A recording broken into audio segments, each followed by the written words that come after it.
more funding for the Postal Service and mail-in voting and funding that process overall is continuing to be a hot button topic. Here's what the president had to say about it yesterday. He was conducting an interview with Fox Business. Let's take a listen.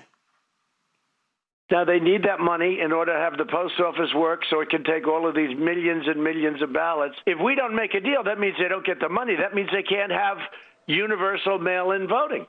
They just can't have it. All right, so let's bring in Ben Tracy to talk a little bit more about this. So the president also addressed his views on this fight over funding during a briefing with reporters yesterday. What impact are his views on the issue having on the stimulus negotiations with the Democrats? Well, these negotiations were pretty much non-existent before the Postal Service funding really became a flashpoint yesterday. Speaker Pelosi has said that they are miles apart in terms of what they want, and by miles she means at least $1 trillion. So there's a big gulf there still. But certainly the president's focus on the funding for the Postal Service has become an issue. This is $25 billion in a bill that is supposed to be more than $1 trillion. So dollar amount wise, it is small. But what the president did yesterday was very explicitly state why he is opposed to this. He said the quiet part out loud and said, I don't want this funding because it's going to make mail-in voting easier. And that's something that the Democrats want. So it'll be interesting if these negotiations ever do pick up, how insistent the Democrats are about the funding for the Postal Service and how much the president pushes back. He did say in his briefing yesterday he doesn't plan to veto a stimulus bill if they reach an agreement just because of Postal Service funding. So, and here's the sort of ironic twist. We now know that both the president and the first lady have requested mail-in ballots from their new state residence, which is in Florida. Can you talk a little bit more about this? I know the president at times has tried to differentiate between requesting a mail-in ballot versus live ballots being mailed out. He's sort of split that a little bit. But what can you tell us about the president's own decision to vote by mail? Yeah, this is not the first time the president has voted by mail before. So have many other officials here in the White House. So there is a little bit of a do what we say, not what we do mentality with this particular issue. But you're right. The president does try to make a distinction. He says absentee voting is fine. Basically, he says if you have a reason that you can't go vote in person, then it is okay. What he does not like is the idea of states sending out ballots to everyone in the state and allowing people to vote by mail. The question the president has not really answered isn't the fact that we're in a pandemic and people are afraid of their health, isn't that a good enough reason to say you should vote by mail, which is what many of these states are doing that are expanding vote by mail. They're not doing it just out of coincidence. They're doing it because of the current situation that we're in. The other issue here is the Trump campaign has encouraged its own supporters to vote by mail, especially in a place like Florida, because they realize as the president rails against mail-in voting, it's a very popular thing in a place like Florida where you have a much older population, and those voters typically skew towards the Republican and for President Trump in this way. So there is some concern that perhaps he could even depress some of his own vote by focusing too much on this issue. Yeah, that's precisely what we were talking about with Caitlin Huey-Burns right before you. Let me switch it up a little and ask you about something else. This historic peace deal between Israel and the United Arab Emirates, negotiated with the help of the Trump administration. It is, I think that, definitely arguably a win for the Trump administration. Can we talk about how this came about in terms of the U.S. role and which elements of the deal that the administration is highlighting? Yeah, by all accounts, the Trump administration was very much involved in this, and I think you're right that this is a big success, a big foreign policy success. Jared Kushner has been the object of a lot of derision for his efforts of Middle East peace, and people saying, oh yeah, Jared's going to go over there and solve Middle East peace. This obviously doesn't solve Middle East peace, but this is a big step towards that, to have another Arab nation, the first time since 1994, recognize Israel as a state. So yes, credit where credit is due. The administration is trying to focus on that, and they're trying to say that there could be other Arab countries that will now come along and recognize Israel as well.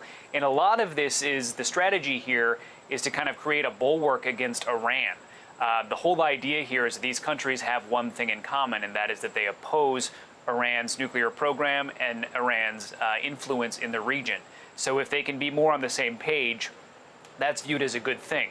Now, the issue here is one of the big parts of this deal is that Israel agrees to suspend annexing land in the West Bank, the home to the Palestinians. I've been reading a lot this morning where you're hearing from Palestinians saying that they kind of feel sold out by this whole thing, that, you know, great, you're not going to come in and take our land, but another Arab country basically just recognized you for not stealing land that is not yours. So the internal politics within Israel itself will be interesting to see how those play out. Yeah, it should, and we'll hopefully be able to dig a little deeper into this whole thing a little later in the show if people stick around. All right, so Ben, I'm going to bring up another topic that there's a part of me that almost feels like we shouldn't even talk about this. It's kind of being floated as this like birther 2.0 conspiracy theory, if you will, that Kamala Harris may not meet the requirements to run for vice president. It's racist. It's untrue. Kamala Harris was born here in the United States and checks all the boxes in terms of requirements to run for VP. And I say that I almost don't want to bring it up because I feel like this is sort of another attempt at distraction or whatever to move us away from the really important issues. But I feel like we just got to like get it out there and sort of talk about what's not true about it and where it came from. I want to play a little bit of the president's sound yesterday when he was asked about this. So I just heard that. I heard it today that she doesn't meet the requirements.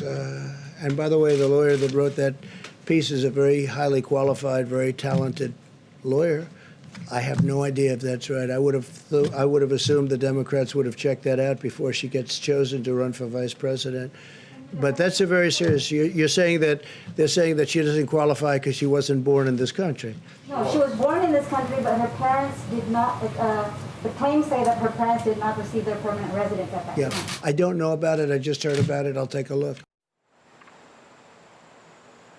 All right, so I did say that the president was asked the question. It's not something that he brought up on his own. So earlier today, the president's son-in-law, Jared Kushner, joined the team on CBS this morning. And Anthony Mason asked him about the president's comments, the president's answer to that question.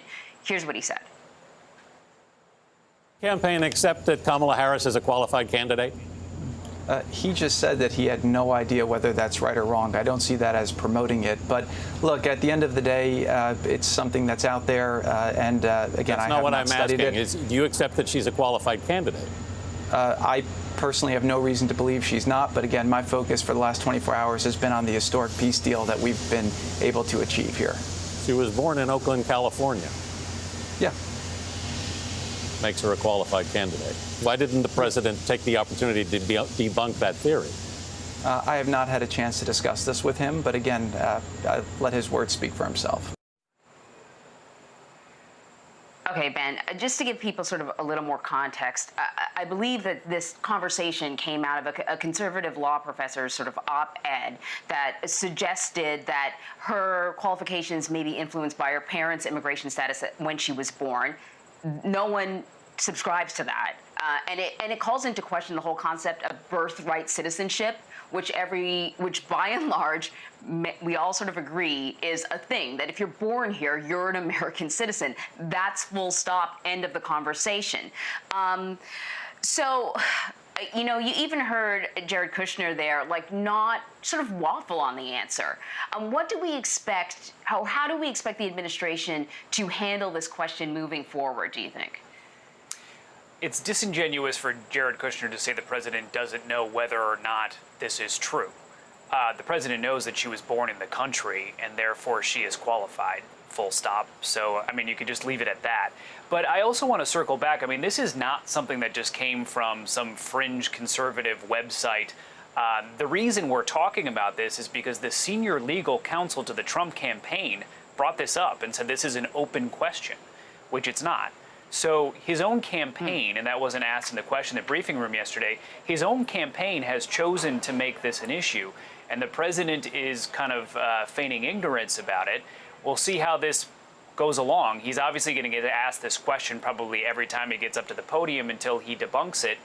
But keep in mind, the president went along with the Obama birtherism thing for years and only finally came out and reluctantly said it wasn't true after he became the nominee and was going to become president of the United States. So his ability to go along with this for a long time, I would not underestimate that. Yeah, that's a good point, Ben. Ben, always a pleasure talking to you. Happy Friday, by the way. Thank you so much.